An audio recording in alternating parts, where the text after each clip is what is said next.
এই জীবনটা যদি হয় একটা সিঁড়ি, তাহলে সিঁড়ির প্রত্যেকটা স্টেপে আপনাকে কেয়ারফুল থাকতে হবে। প্রত্যেকটা স্টেপে আপনার নিজেকে নতুন করে আবিষ্কার করতে হবে এবং প্রতিটা ধাপে আপনার নিজেকে নতুন করে তৈরি করতে হবে। একই ভয়, একই মাইন্ডসেট, একই আতঙ্ক, একই অবিশ্বাস মনের মধ্যে লালন করে আপনি সামনে এগোতে পারবেন না, জীবনের সিঁড়ি পার হতে পারবেন না।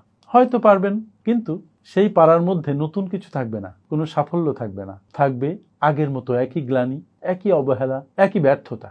আপনার লক্ষ্য যত বড়, আপনাকেও তত বড় হতে হবে এবং লক্ষ্য থেকে কোনোভাবেই আপনি আপনার চোখকে সরাতে পারবেন না। লক্ষ্যের দিকে স্পষ্ট ক্লিয়ার দৃষ্টি নিবদ্ধ করতে হবে, লক্ষ্যকে দেখতে পেতে হবে এবং যতক্ষণ লক্ষ্য অর্জিত না হয় ততক্ষণ লেগে থাকতে হবে এবং লক্ষ্য থেকে চোখ সরানো যাবে না। যদি তাই করেন, সেই লক্ষ্য অবশ্যই অর্জিত হবে। আর যদি না করেন, তাহলে লক্ষ্য আপনার থেকে যোজন যোজন মাইল দূরে থাকবে। Thank you.